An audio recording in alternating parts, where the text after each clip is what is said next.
Hello everyone, and welcome to my channel.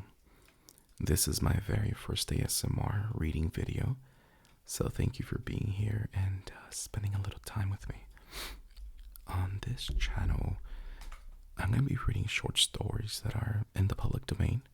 That way I don't get shadow banned or anything like that. The goal is to create something calm and relaxing that you can listen to while you unwind after work, rest, or fall asleep. If you have any recommendations for stories that you'd like me to read in the future videos, please leave them in the comments. I'd also love to hear any feedbacks on what I can do to improve. One of the things that I've always enjoyed about ASMR is how calming it can be. It helps me relax and fall asleep, so I'm hoping that these readings can do the same thing for you.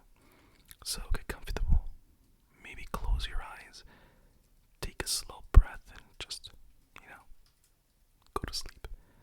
Today, I'm going to be reading The Jungle Book by Rudyard Kipling. So, let's begin. Chapter 1, Mowgli's Brothers. It was 7 o'clock of a very warm evening in the Seeonee Hills when Father Wolf woke up from his day's rest, scratched himself, yawned, and spread out his paws one after the other to get rid of the sleepy feeling in their tips. Mother Wolf lay with her big gray nose dropped across her 4 tumbling, squealing cubs, and the moon shone into the mouth of the cave where they all lived. "Oh," said Father Wolf, "it is time to hunt again."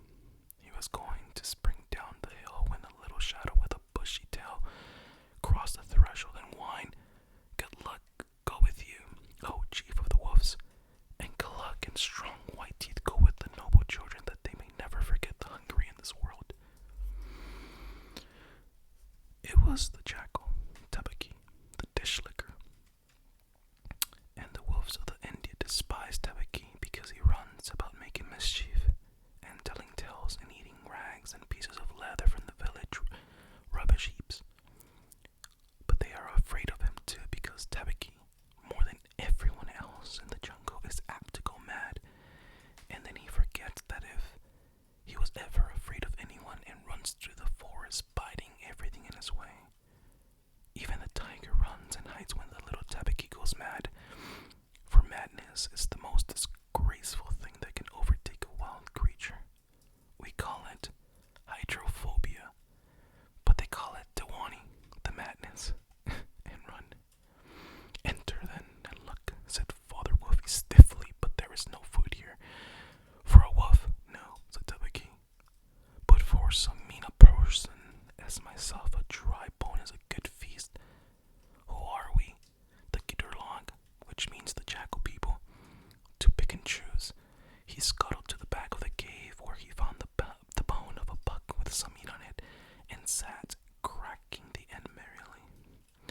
"Oh, thanks for this good meal," he said, licking his lips. "How beautiful are the noble children, how large are their eyes, and so young too. Indeed, indeed, I might have remembered that the children of kings are men from the beginning." Now Tabaqui knew as well as anyone that there is nothing so unlucky as to compliment children to their faces. It pleased him to see the mother and wolf look so uncomfortable. Tabaqui sat still, rejoicing in the mischief that he had made, and then he said spitefully, "Shere Khan, the big one, has shifted his hunting grounds. He will hunt among these hills for the next moon, so he has told me. Shere Khan was the tiger who lived near the Waigunga River 20 miles away." "He has no right," Father Wolf said angrily. "By the law of the jungle, he has no right to change his quarters without due warning. He would frighten every head of game within 10 miles, and I have to kill for 2 these days." "His mother did not call Lungri the lame one for nothing," said Mother Wolf quietly. "He has been lame in one foot from his birth. That is why he has not killed cattle. Now the villagers of the Waigunga are angry with him, and he has to come here to make our villagers angry. They will sour the jungle for him when he is far away, and we and our children must run when the grass is set alight. Indeed, we are very grateful to Shere Khan." "Shall I tell him of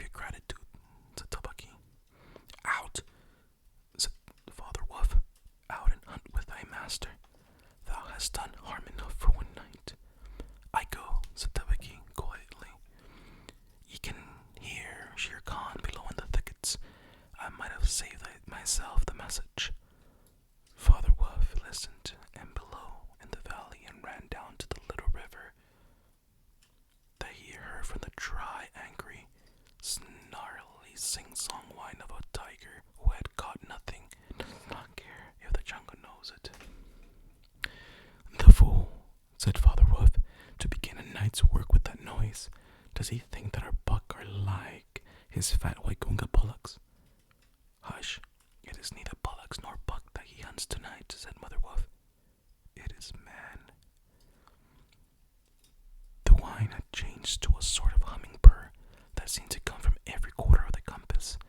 It was the noise that bewildered the woodcutters and gypsies sleeping in the open, and makes them run sometimes into the very mouth of the tiger. "Man," said Father Wolf, showing all his white teeth, "Faugh! And there are not enough beetles and frogs in the tanks that he must eat a man, and on our ground too. The law of the jungle, which never orders anything without a reason, forbids every beast to eat man except when he is killing to show his children how to kill, and then he must hunt outside the hunting grounds of his pack or or his tribe. The real reason for this is that man killing means, sooner or later, the arrival of white men on elephants, with guns, and hundreds of brown men with gongs and rockets and torches. Then everybody in the jungle suffers. The reason that the beasts give among themselves is that the man is the weakest and most defenseless of all living things, and it is unsportsmanlike to touch him. They say too, and it is true, that man-eaters become angry and lose their teeth." The purr grew louder and ended in the full-throated R of the tiger's charge.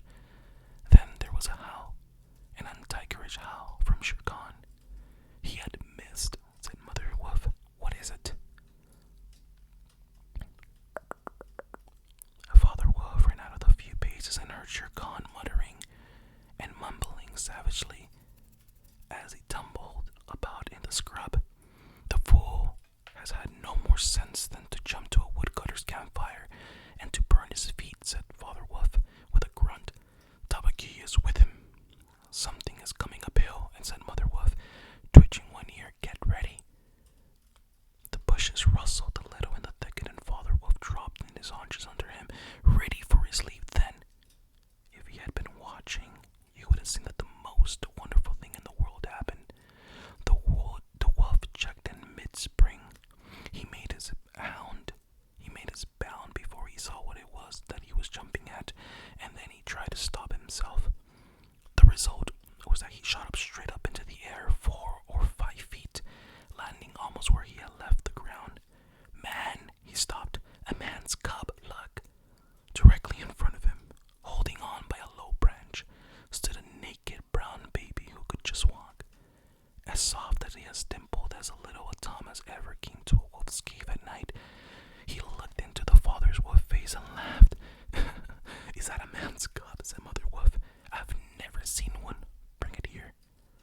A wolf accustomed to moving his own cubs can, if necessary, mouth an egg without breaking it, and though Father's wolf jaw closed right on the child's back, not a tooth even scratched the skin as he laid it among the cubs. "How little, how naked, and how bold," said Mother Wolfly softly. The baby was pushing his way between the cubs to get close to the warm hide. "Hi! He is taking his meal with the others. And so, this is a man's cub. Now, was there ever a wolf that could ever boast of a man's cub among her children? I have heard now and again of such thing, but never in our pack or in my time," said Father Wolf.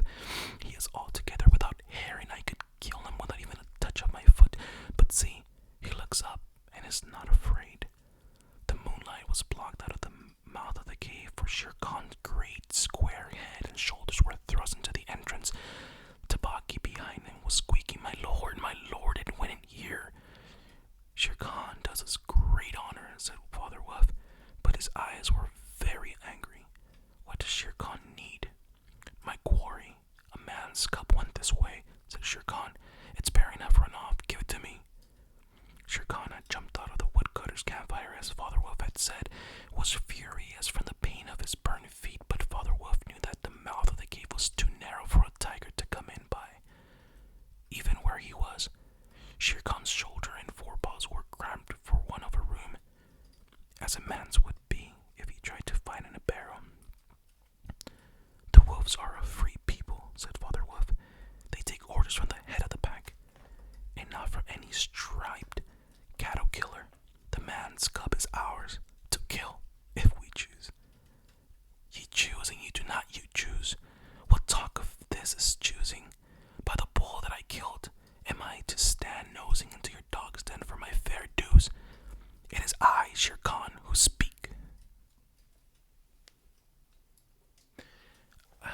guys enjoyed this chapter, and I'm gonna read the next chapter on the next video.